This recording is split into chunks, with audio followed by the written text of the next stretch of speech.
tiroides, paratiroides, suprarrenales, todavía como temas, así que espero que puedan captar adecuadamente la temática en base a lo que les estoy solicitando. Nuevamente, yo estudio fisiología tendónica. Y había un detalle, les dije ese día que antes de comenzar esta clase les iba a hacer un comentario respecto a la diabetes. ¿Ven? Bueno, si en algún momento tú tienes un paciente con diagnóstico de diabetes, bueno, con cualquier diagnóstico, ya esto va para todos los pacientes, todas las enfermedades, todos los diagnósticos. Si en algún momento tienes un paciente con cualquier tipo de diagnóstico, tienes que acordarte que los diagnósticos tienen nombre, tienen apellidos. Miren, les voy a comentar lo siguiente. Mi abuelo se llamaba Raúl Torrico, médico cirujano. Mi papá se llama Raúl Torrico, es neumólogo. Yo soy Raúl Torrico, médico internista. Mi hijo mayor se llama Raúl Torrico. Él rompió la tradición, se entró a diseño. Pónganle que los tres Raúles Torrico médicos nos reunamos en una sala. ¿Cómo nos diferenciamos?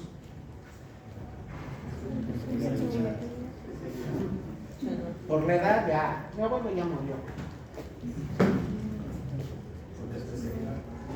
¿Y cómo sabes? Dicen Raúl Torrico, los tres nos damos la vuelta. ¿Qué nos diferencia? Fuera de la edad. El apellido materno. Eso es lo que nos diferencia. Mi abuelo Flores, mi papá Arroyo, yo soy Belino. Así nos diferenciaríamos tres generaciones de médicos con el mismo nombre. ¿Y a qué va todo esto? A que para diferenciar un diagnóstico del otro, tienes que aprender que el diagnóstico tiene nombre, pero tiene apellidos, muchos apellidos. En el caso de la diabetes, si en tu historia clínica tú pones diabetes, está mal. Tienes que colocar diabetes mellitus. ¿Por qué hay que colocar diabetes mellitus? Para diferenciarla del otro tipo de diabetes. ¿Cuál es? La que han llamado hace días. Diabetes insípida. Si en su historia clínica me ponen solamente diabetes, no sé si es mellitus o es insípida. Ya, paciente diabético que tiene alteración de los hidratos de carbono, muy bien. Primer apellido que hay que colocar, si es mellitus o es insípido. Segundo apellido, si es tipo 1 o es tipo 2. ¿Y cómo se determina eso? Estamos hablando clínicamente. Por eso tienes un paciente tipo 1, esa pizarra es el tipo 1, esta otra pizarra es el tipo 2. ¿Cómo sabes cuál es cuál? Clínicamente. Uno de ellos depende de insulina. Ya, pero no, están las dos personas aquí paradas. Yo te digo, uno de ellos es tipo 1, o el otro es el tipo 2. ¿Cómo los diferencian? Creo que uno tenía tendencia a subir de peso y el otro... No.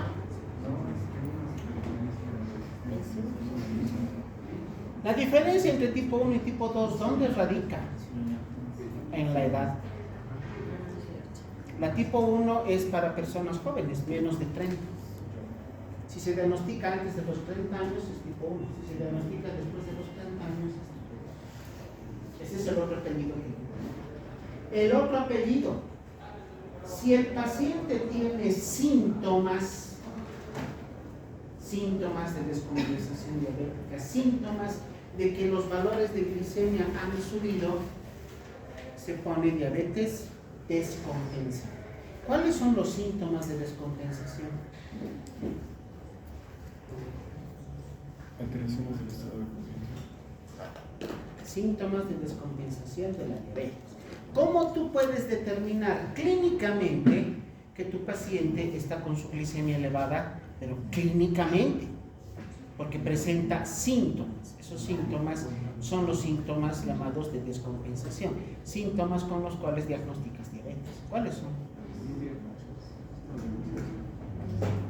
¿Por qué tienen miedo de hablar? Es que hablan dentro de su boca.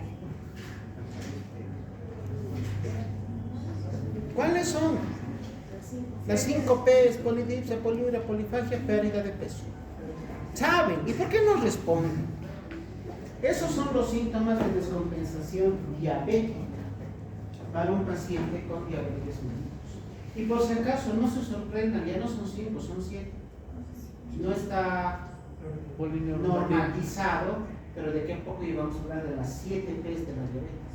A estas, polidipsia, poliuria, polifagia, pérdida de peso, se suman parestesias y pérdida de visión. Pérdida progresiva de visión, ya si lo atrapé más, casi son 8. Si el paciente tiene entonces síntomas de descompensación, síntomas de polidipsia, poliuria, polifagia, pérdida de peso, no siempre los 5, pueden estar 4, 3, 2, a veces 1 solo, se pone diabetes descompensada. Y si recibe medicación, último apellido que le vamos a colocar, en tratamiento. Si no recibe medicación, sin tratamiento. Les pongo este ejemplo de la diabetes porque es una de las patologías más comunes en la consulta, a la que ustedes van a estar enfrentados prácticamente todos los días. Diabéticos es lo que yo tengo en el alto todos los días. Entonces, el diagnóstico completo para un paciente con diabetes sería diabetes mellitus tipo 2 compensada en tratamiento. Todo el choricito de palabras hay que anotar en la historia clínica. Conforme vayamos viendo así patologías, les voy a ir mencionando los diagnósticos, porque hablar solamente de los diagnósticos o de los apellidos de los diagnósticos sería muy largo. Y otro detalle más, ¿por qué se llama diabetes mellitus? ¿Qué significa mellitus? ¿En qué idioma estará mellitus? Español, latín, griego, ruso, alemán, quechua, ¿qué idioma será? La diabetes, por si acaso, la diabetes mellitus, no es una patología que se ha empezado a utilizar el término este siglo. Ya desde finales del siglo XIX, estamos hablando de 1800, ya se podía hablar de diabetes. Pero en esa época no había laboratorio. ¿Cómo los médicos, nuestros colegas de hace más de 100 años diagnosticaban diabetes mellitus? ¿Qué hacían? Probaban, ni siquiera probaban, tomaban como si fuera una rica Coca-Cola la orina de su paciente. ¿Y qué decían los médicos? Saboreaban dulce como la miel. Mellitus significa dulce como la miel. ¿Qué idioma será? No tengo idea. Pero en los anales de la historia está que mellitus significa dulce como la miel. Este paciente, ¿qué síntomas tenía? Polidipsia y poliuria. Sobre todo, probaban su orina, si era dulcecita como la miel. Este paciente tiene diabetes mellitus. Hasta ahí llegaba. Y su orina no se había inventado todavía. Pero había otros casos en los cuales el paciente orinaba cada rato, poliuria, y tenía mucha sed, polidipsia. El médico dijo, otro con diabetes mellitus. Probó la orina, no tiene sabor, no tiene olor, no es mellitus. Si no tiene sabor, no puede ser la que es dulce como la miel. ¿Y qué nombre le pusieron? Diabetes insípida. Ahí aprendieron a diferenciar que había dos tipos de diabetes. La diabetes donde la orina es dulce como la miel, la que tiene relación con la alteración del metabolismo de carbohidratos, y la otra que es la insípida, donde el paciente tiene alteración en el metabolismo del agua, que es lo que hemos visto en la última clase. Muy bien, veamos ahora el tema siguiente. Semiología del hipotálamo. No hay mucho que decir respecto a la semiología, más que todo vamos a hablar sobre lo que son las funciones. El hipotálamo es un órgano que está localizado en la parte central del cerebro, en la parte central del encéfalo, justo debajo del tálamo, por eso se llama hipotálamo, debajo del tálamo. Lo que nos interesa, se conecta con la hipófisis a través del tallo hipotálamo-hipófisis. Haciendo un paréntesis, ¿han visto sus notas? No están bien, ¿no? Algunos sí, otros más o menos, otros están apenas. Y ni qué decir de las procesuales, todavía no se están publicando. Recién se van a publicar en el hito 5. Recién ahí van a saber cuánto está su nota procesual. O sea, la suma de sus repasos. Entonces, para los que todavía, para los que han sacado una baja calificación en este hito 2, tienen opción de reivindicarse para el hito 3. ¿Cuándo es el examen? 30 de este mes, hoy es 31. Es a fines de este mes, o bueno, a fines del siguiente mes, fines de abril. Tenemos prácticamente un mes. Y ojalá no se les ocurra ser estudiantes para eso. No van a estudiar de antes. ¿Ya han estudiado el tema de hipófisis? No han estudiado. ¿Qué hormonas se secretan en la neurohipófisis? No, es almacenamiento. No se secretan hormonas, solo sirve de lugar de almacenamiento de dos hormonas que se producen en el hipotálamo, que son la ADH o vasopresina y la oxitocina. ¿En qué núcleo se produce la ADH? Uno es el supraórtico y el otro el paraventricular. Preguntas de examen, chicos, preguntas de examen. Pero si no le van a dar la importancia necesaria a su estudio, nuevamente,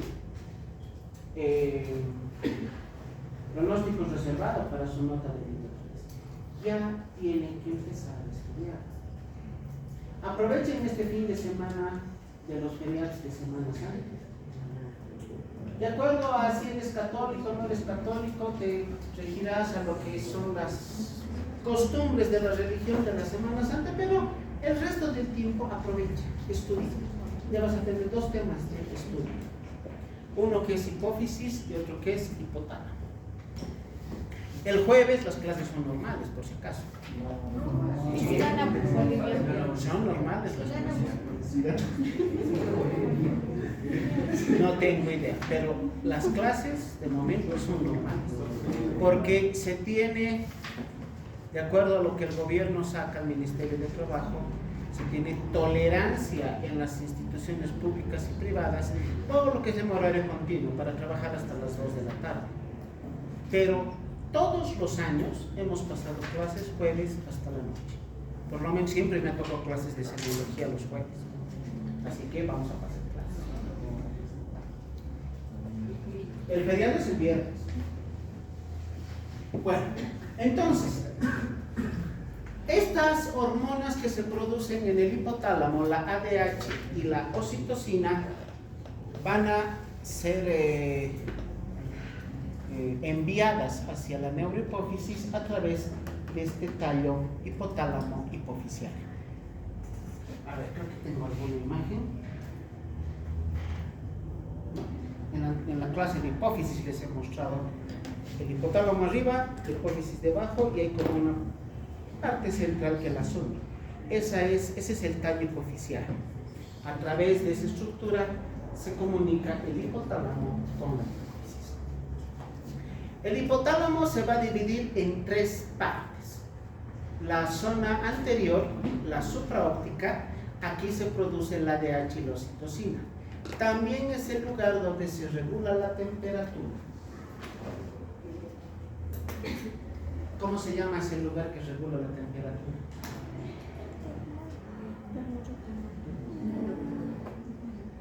No, en fisiología, ¿qué han aprendido? Pues? ¿Qué se llama el lugar del encéfalo, en este caso, el hipotálamo, que controla tu temperatura? Alias el termostato que tiene, ¿no? El centro termorregulador. Ahí está, en la zona anterior del hipotálamo. La zona medial regula el apetito y el metabolismo. Que tengas hambre, échale la culpa a la zona medial. Ella es la que tiene la culpa de que en algún momento tengas hambre. Y regula tu metabolismo, regula todo lo que implica el metabolismo lipídico, glucídico, electrolitos, todo lo que significa metabolismo está regulado por la parte medial. La parte posterior es la que regula la memoria y también está relacionada directamente con los estados de vigilia. En este momento estamos vigiles. ¿Qué significa vigil? Estar despierto. O sea, que estés despierto, uno de los lugares es el hipotálamo. Hay otro que está un poco más abajo, que es el SARA. ¿Recuerdan el SARA? Bueno, SARA es en inglés. El sistema reticular activador ascendente. Ese es el interruptor de tu cuerpo. Ese interruptor se prende y despiertas. Se apaga y te duermes. Entonces, no solamente está la vigilia regulada por el SARA, por el sistema reticular activador ascendente, sino también por esta parte posterior del hipotálamo. Además, tiene áreas laterales que también están relacionadas con el apetito y el área medial, donde está el núcleo que inhibe el hambre. O sea, cuando comes porque tienes hambre. Pero llega un momento en que te llenas, ya estás hartado. Y por más que se te presente alimentos, no vas a comer. ¿Por qué? Porque ya estás hartado. Esa regulación de la saciedad del apetito está regulada por esos núcleos laterales del cuerpo. Aquí tenemos la lista de los núcleos. El paraventricular secreta oxitocina y sobre todo la vasopresina. El núcleo supraóptico secreta ADH. El núcleo arcuato es el encargado de liberar o de producir los factores liberadores del hipotálamo que van a actuar sobre la hipófisis. El ventromedial, centro de la saciedad, del apetito. El lateral, centro del hambre. El preóptico, el que regula la temperatura. El mamilar, conectado a la memoria. El anterior es el centro de la sed. El supraquiasmático es el que regula el ritmo circadiano. Y el posterior, la función simpática. Ahí están todos los núcleos. Esto, chicos, es clase de fisiología. Le estamos acoplando lo que es la parte semiológica. ¿Tienen que conocer? Sí, porque si tu paciente tiene bulimia, ¿cuál de estos núcleos está lesionado?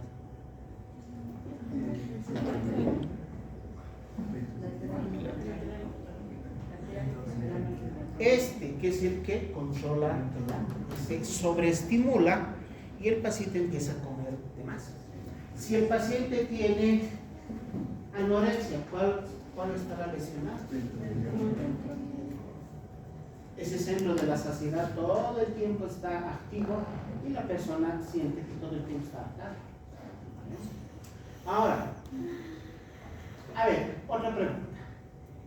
¿Qué tipo de infección te puede dar una temperatura de 39, 40 grados? Porque la fiebre normalmente es sinónimo de infección. Una sepsis, ¿ya? Una sepsis de foco, por ejemplo, neumónico, de foco digestivo, de foco urinario, te puede dar temperaturas entre 39 a 40 grados. ¿Qué tipo de infección te dará una temperatura de 41 o 42 grados?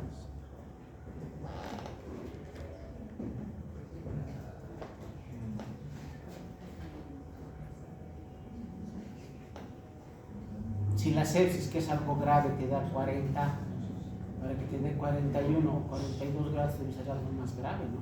¿Qué tipo de infección te da esa temperatura? ¿Shock? No, pues el shock causa infección. ¿Tienes infecciones del sistema nervioso central? Algo más. ¿Cuál? Meningitis. La meningitis está con los de abajo. Una neurocisticercosis. La neurocisticercosis no da fiebre. ¿Saben cuál es la respuesta? ¿Qué infección te da? ¿Qué infección te da temperaturas que pueden subir hasta 41 o 42 grados? Ninguna. ¿Por qué sube entonces la temperatura?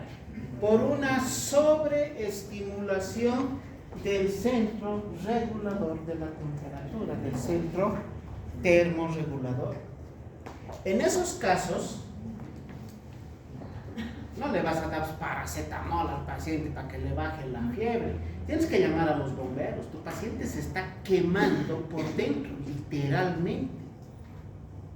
Se está autoconsumiendo, es como si fuera una autocombustión interna, y la elevación tan importante de la temperatura está ocasionando lesión muchas veces irreversible de los órganos. Con un paciente que tiene esta temperatura, ya no se llama fiebre, se llama hipertermia. Ya no es fiebre, es hipertermia, o también llamada hiperpirexia. Si tu paciente tiene hipertermia, no le vas a estar dando paracetamol, ni tamisol, ni pirona para bajarle la fiebre. Tienes que bañarlo e introducirlo en una tina con hielo, agua congelada, lo más fría posible. Porque caso contrario, su cerebro se va a cocinar, literalmente se cocina con tanto calor. No es por infección, es por lesión de este núcleo preóptico, que es el encargado de regular la temperatura. El hipotálamo se va a conectar con otras zonas del sistema nervioso, con el sistema límbico, el encargado de controlar tus emociones. ¿Cómo se llama? ¿Han visto Intensamente? Ahí está. Donde trabajaban esos muñequitos de colores es el sistema límbico. Y esa maquinita con la que manejaban las emociones es el sistema límbico, porque controla todo lo que es comportamiento y emociones. La hipófisis anterior, el hipotálamo se relaciona con la hipófisis anterior, con la adenohipófisis y también con la hipófisis posterior. Esta conexión entre la hipófisis y el hipotálamo se llama el tallo hipotálamo hipofisial. También se conecta con el tronco encefálico y con la médula espinal, con esta última para el control del sistema nervioso autónomo. Entonces, el hipotálamo va a actuar como un centro integrador. Es el que agarra a dos partes y las une. ¿Qué va a unir? Al sistema nervioso, al sistema endocrino y al sistema autónomo. Al sistema nervioso central, al sistema nervioso autónomo y al sistema endócrino. Cada uno funciona por su cuenta, por separado, sí, pero gracias al hipotálamo los tres se interconectan. Recibe y envía información desde múltiples áreas para regular funciones vitales. Una de ellas, la temperatura, la que acabamos de ver. Recibe información de los sentidos, controla las emociones, recibe información de varias zonas corporales para poder integrar esa información y poder dar una respuesta hormonal a través de la hipófisis, neurológica a través de las funciones viscerales o conductas básicas, control de las conductas básicas, el sueño, la vigilia, el alimento, la reproducción, la defensa, etcétera, etcétera. A ver, ya me han dado Ya respondí mi pregunta. No han estudiado hipófisis. ¿Qué centro de la hipófisis regula la libido? ¿Qué era la libido?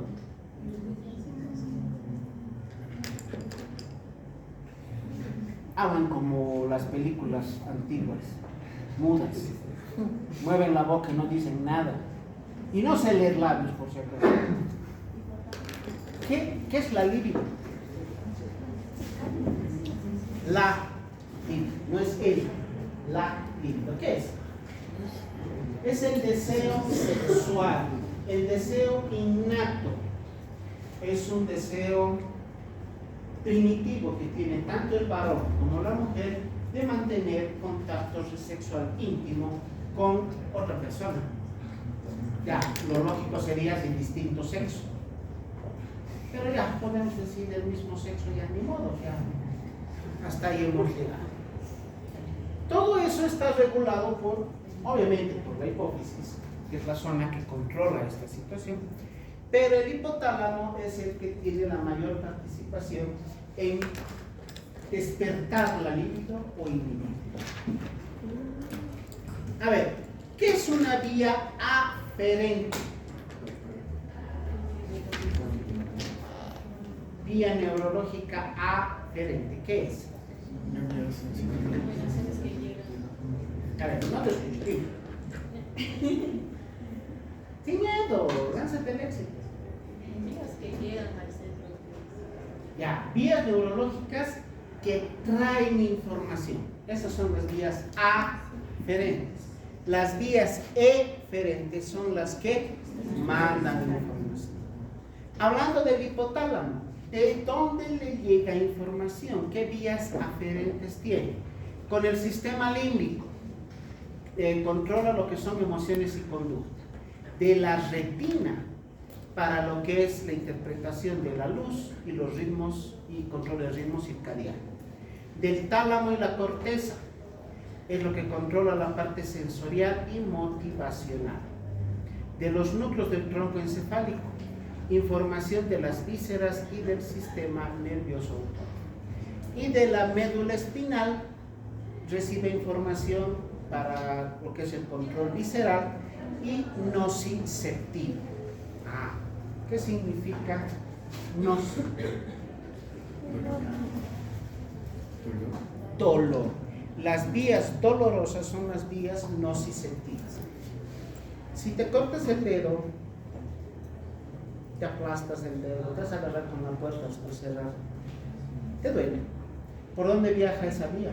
Por una vía nociceptiva hasta la médula espinal y de la médula espinal sube al sistema nervioso central. ¿Dónde está esa conexión? Con el hipotálamo a través de la vía espino-hipotalámica. Es la que lleva la sensación dolorosa. Esa se llama la vía nociceptiva. Las vías eferentes. Una vez que el hipotálamo ha recibido información, tiene que dar una respuesta a través de las vías eferentes. Conecta al sistema límbico para control de emoción y conducta. Hemos dicho retina a través de, para control de la interpretación de la luz y el ritmo circadiano. Tálamo y corteza, sensorial y motivacional. Núcleos del tronco encefálico, información visceral. Si se fijan, estas y estas son las mismas. ¿Qué significa? Yo soy el hipotálamo.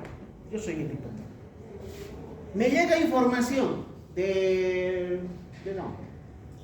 tálamo. Me llega información del tálamo por una vía aferente. Yo como hipotálamo, ¿qué voy a hacer? Agarro esa información, la interpreto, la traduzco, veo qué es, y una vez que sé qué está pasando en otro lado del cuerpo, mando una respuesta a través de una vía eferente.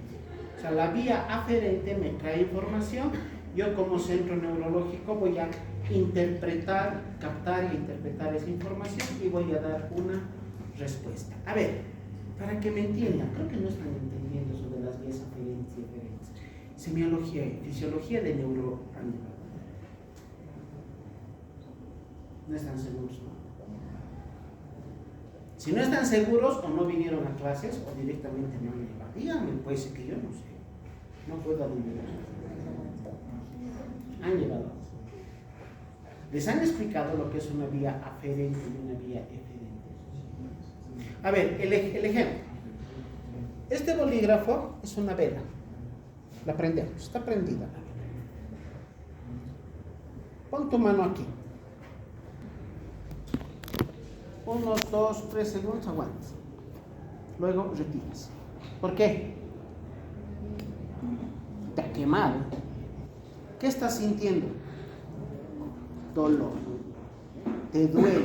La quemadura de la piel, de las células, es una lesión que produce dolor. Entonces, este dolor es captado por los receptores térmico dolorosos de la mano, y esa información va a viajar por una vía aferente a la médula espinal, llega al tálamo,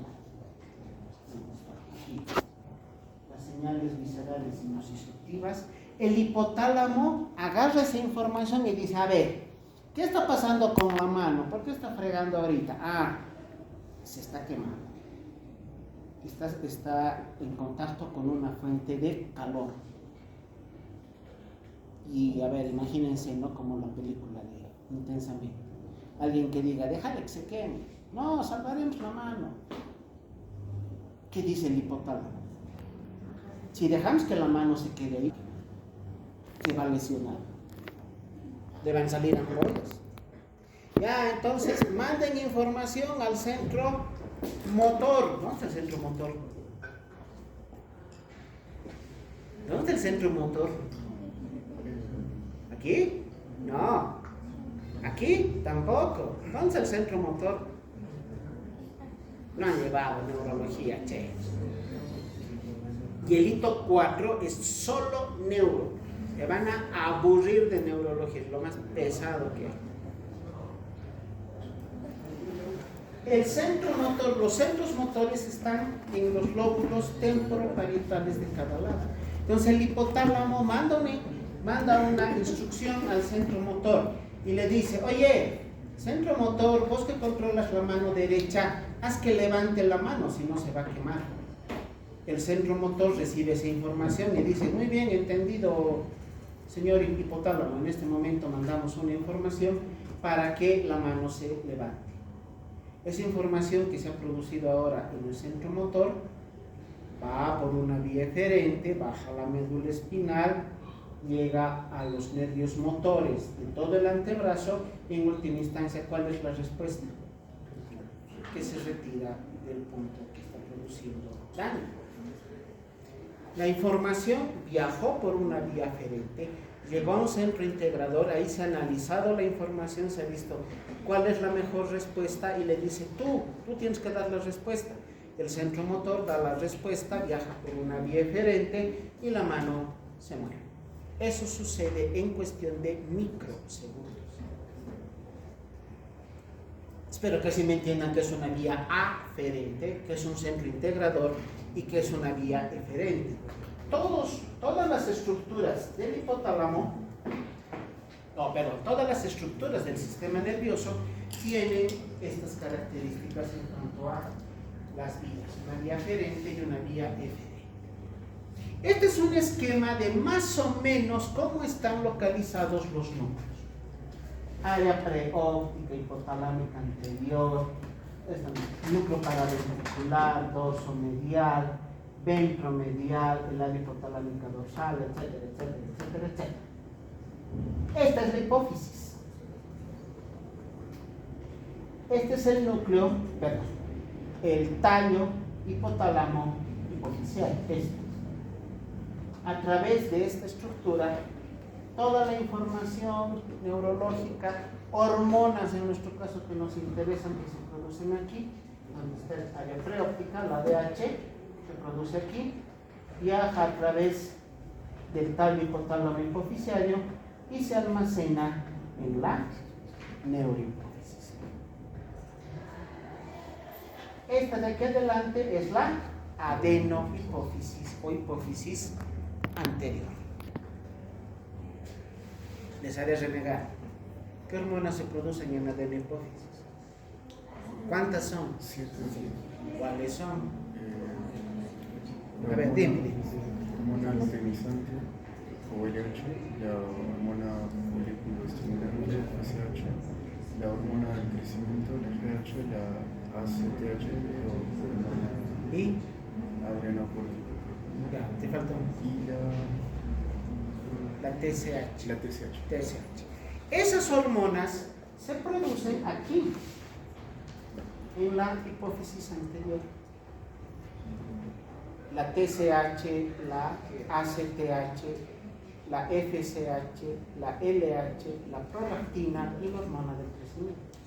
Son 6 hormonas. Toda la hipófisis tiene el tamaño de una arvejita, todita la hipófisis. La hipófisis es más o menos un poquito más de la mitad. Imagínense la mitad de una arveja que produce 6 miserables hormonas que van a controlar tu cuerpo. Pero estas hormonas que se producen aquí, en la hipófisis, no se van a producir si no hay algo que las estimule. Aquí están las células especializadas, 6 tipos de células. Cada tipo de célula produce un tipo especial de hormona. Esas células están listas para producir hormonas. Pero no lo van a hacer, no porque tengan flojera, sino porque necesitan de algo que las estimule. ¿Qué es ese algo? La hormona estimuladora. Ese algo son los factores liberadores hipotalámicos. Aquí en el hipotálamo se producen factores liberadores. Hay un factor liberador de la TSH que se produce en el hipotálamo, viaja por este tallo, llega a la hipófisis y le dice a la célula que tiene que producir TSH, oye, desperta, producir TSH. Una vez que se produce la TSH, este factor liberador que viajó del hipotálamo se anula. Aquí se produce un factor liberador de ACTH que va a viajar por este tallo, llega a la hipófisis y le dice a la célula, oye, producir hormona adrenocorticotropina. Una vez que se produce la hormona, ese factor se inutiliza. Para cada una de las hormonas hay un factor liberador que se produce en el hipotálamo. Si no hubiera esta conexión, si aquí se rompe, por más que esto funcione bien y esto funcione bien, el cuerpo dejaría de funcionar. Porque al no haber esta conexión, estos factores liberadores se quedarían acá y no actuarían directamente sobre la adenohipófisis. ¿Se acuerdan de eso? ¿Se acuerdan, no ve? De los factores liberadores hipotalámicos que van a actuar sobre la hipófisis anterior. Bueno, el hipotálamo es el centro regulador neuroendocrino y autonómico principal del cuerpo. Gracias a la acción del hipotálamo se puede mantener la homeostasis. ¿Qué significa homeostasis? El equilibrio, en una palabra, equilibrio. Esa condición que hace que el cuerpo esté en... que todas las partes del cuerpo se lleven bien, que nadie pelee, que nadie quiera ganar de la otra. Todas trabajan, todas funcionan al mismo tiempo, todas actúan adecuadamente, ninguna le gana a la otra. A eso se llama homeostasis, una situación de equilibrio fisiológico. El hipotálamo es el órgano encargado de mantener esa homeostasis. ¿Cómo regula el sistema endocrino? Controla a la hipófisis anterior a través de la producción de estos factores liberadores. O pueden ser factores inhibidores.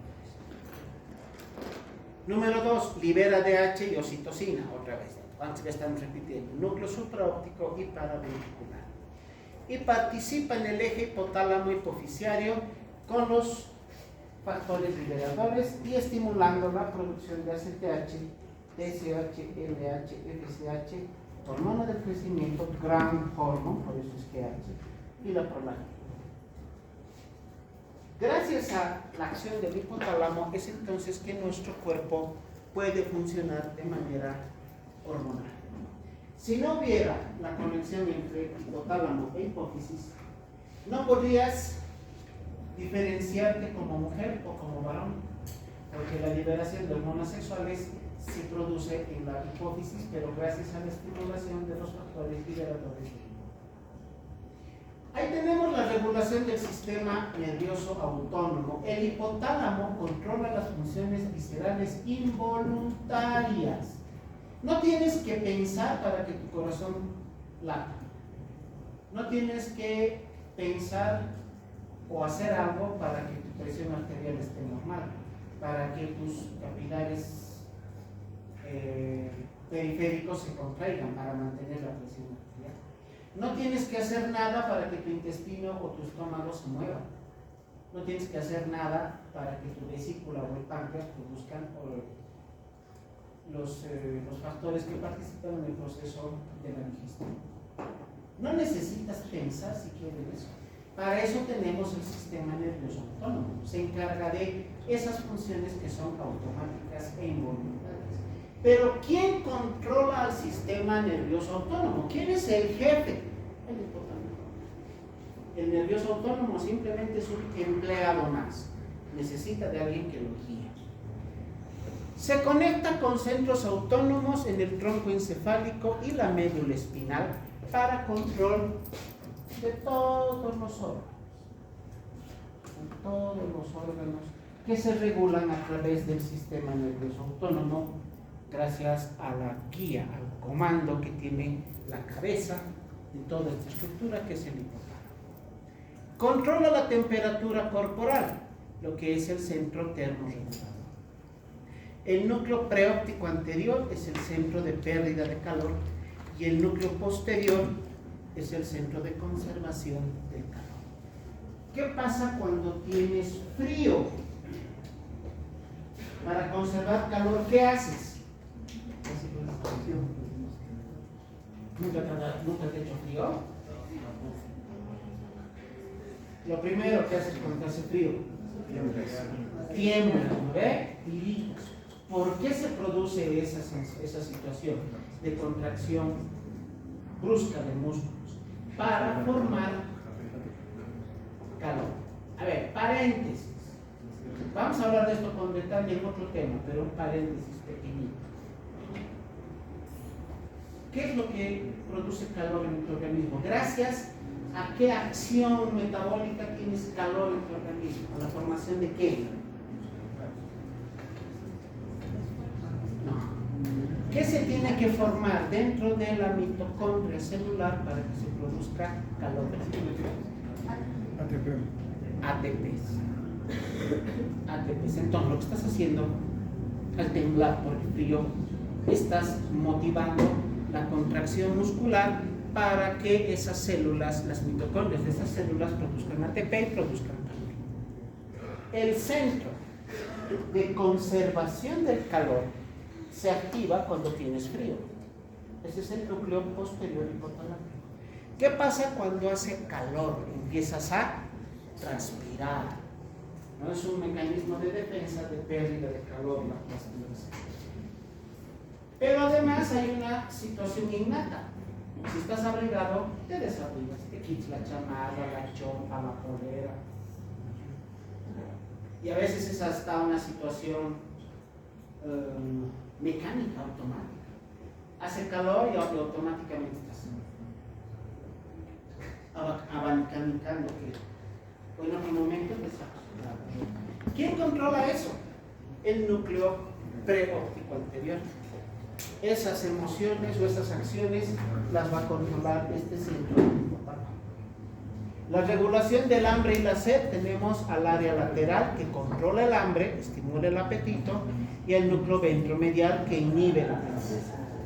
Cuando tienes hambre y ves tu comidita favorita, empiezas hasta a salivar, ¿no? Se te hace agua a la boca. Eso es gracias al centro del área lateral. Y cuando terminas de comer o cuando ya te has hartado, actúa el núcleo ventromedial. La regulación de la sed por los osmoreceptores hipotalámicos, que detectan cambios en la osmolaridad plasmática y estimulan la secreción de ADH y la sensación de la sed. Eso parece chino. Si lees eso no entiendes, parece chino. A ver, vamos a hacer les voy a indicar de una manera sencilla, espero que me entiendan cómo actúa la regulación de la sed y del equilibrio del agua. Repasaremos fisiología. ¿Qué es la osmolaridad plasmática?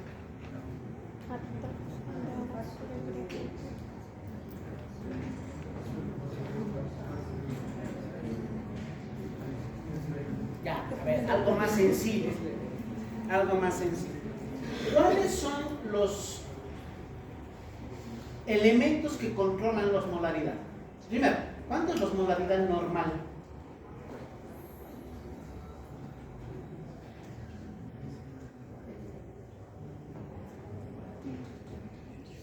Si algún rato me dicen, doctor, eso no estaba en sus diapositivas, les estoy explicando. La osmolaridad normal del plasma es 300 milismoles, de 280 a 300 milismoles. Es lo que tú y yo tenemos en este momento. Espera. ¿Qué elementos regulan esta osmolaridad? ¿Qué elementos hacen que la osmolaridad se mantenga en 300? ¿Cuáles? Hay dos elementos principales, son varios, pero los principales son dos: sodio y glucosa. Sodio y glucosa. Si aumenta la cantidad de glucosa en el plasma, la osmolaridad de 300 sube, 310, 320, 330. Si aumenta la cantidad de sodio en el plasma, la osmolaridad sube, 320, 330, 340. Vamos a suponer que por X o Z motivo la osmolaridad aumentó la cantidad de sodio. ¿Cuánto es el valor normal de sodio en el plasma? 135 a 145 mil equivalentes son. 135 mil equivalentes por litro. Entonces subió, y ya, algo exagerado, subió a 150. ¿Qué va a pasar con la osmolaridad? Sube, ¿no ves? Si sube el sodio, sube la osmolaridad, y de 300 que era, va a subir a valores de 310, 320. ¿Qué ha pasado en esa situación? Se alteró la homeostasis. Ya no hay homeostasis, ya no hay equilibrio. Se ha roto el equilibrio. Y el organismo se da cuenta de eso. Hay receptores, osmorreceptores, que captan estas variaciones de la osmolaridad. Y estas variaciones de la osmolaridad son captadas en fracciones de microsegundos, y el organismo sabe que si se mantiene la osmolaridad alta, eso puede traer consecuencias más serias en el metabolismo. Entonces, ¿qué dice el cuerpo? La osmolaridad ha subido. ¿Qué ha aumentado? Aumentó el sodio. Tengo que hacer algo para que la osmolaridad baje. A ver, la fantita que tengo aquí es el plasma. ¿Qué pasa si a esta botellita, a la cantidad que hay aquí, que deben ser 50 mililitros, tal vez, le pongo una cucharilla de sal y lo mezclo? ¿Será posible tomar? De ser posible será feo, pero se puede. Se puede tomar. Pero ¿qué tal que a esta misma cantidad le pongo 1 libra de sal? ¿Entrará? Entra. 1 libra aquí entra. Y lo mezclo. ¿Será posible tomar? Ahora ya va a ser humanamente imposible, ¿no? Porque va a ser recontra salado. Pero tu vida depende de que tomes esto. ¿Qué vas a hacer? No puedes sacar la sal que está diluida. No puedes sacar la sal. ¿Qué tienes que hacer? Y a ver, ¿qué es lo que yo haría? Agarro esta botella, la abro y lo vacío en un balde de 5 litros. Y lo aumento a agua. ¿Qué estoy haciendo? diluye. Está la misma concentración, 1 libra de sal en 5 litros de agua. Lo mezclo, se podrá tomar, voy a demorar más, pero voy a poder hacerlo. Entonces, hay que pensar así en grande. Si te dicen, tu vida depende de que tomes lo que está aquí, no significa literalmente que te vas a tomar solo esto. ¿Qué estás haciendo? Diluyendo. ¿Qué es la sal? Un soluto. ¿Qué es el agua? Un solvente. Entonces, cuando aumenta la osmolaridad del plasma, el cuerpo sabe que se ha roto la homeostasis y que si no se hace algo, las funciones metabólicas se van a alterar de una manera muy severa. Entonces, el organismo sabe que no puede sacar el solvente, perdón, no puede sacar el soluto. ¿Qué va a hacer? Genera presión osmótica. No puede sacar soluto. Osmosis de agua. Sí, pero ¿qué? Atraer agua para diluir. No puede sacar el soluto. ¿Qué tiene que hacer? Aumentar el solvente. Esos son soluciones. ¿Llevó soluciones? Yo tenía una materia en la carrera que era bioquímica.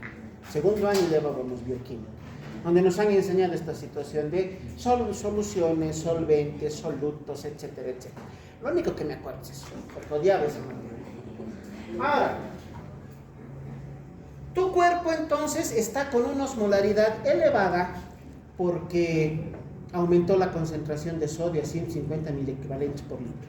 Tu cuerpo sabe que no va a poder sacar la sal o el sodio. ¿Qué va a hacer? Aumentarle agua. Diluir tu plasma. Y para diluir el plasma necesitamos agua. ¿De dónde saca el cuerpo el agua? ¿De dónde saca el cuerpo el agua? ¿Dónde está el agua de tu cuerpo? En el líquido intracelular. Está dentro de las células. 70% de nuestro cuerpo es agua. Les he dicho el otro día, ¿no? Deberíamos llamarnos aguícolas, no terrícolas, somos pura agua.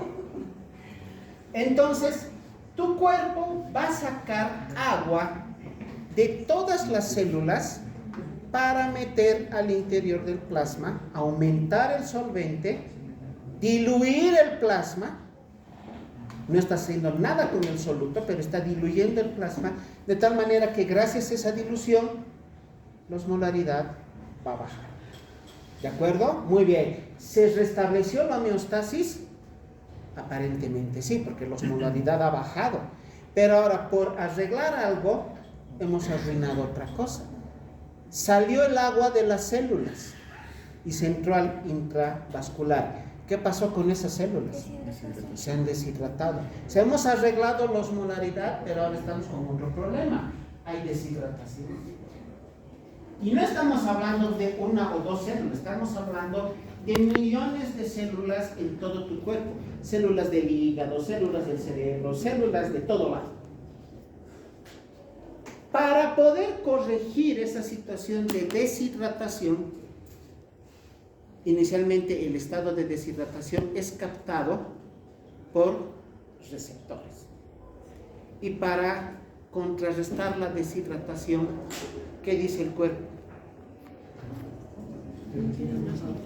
Hay osmoreceptores que detectan cambios en la osmolaridad, estimulan la secreción de H y estimulan la sensación de sed. Tu cuerpo en ese momento identifica que tu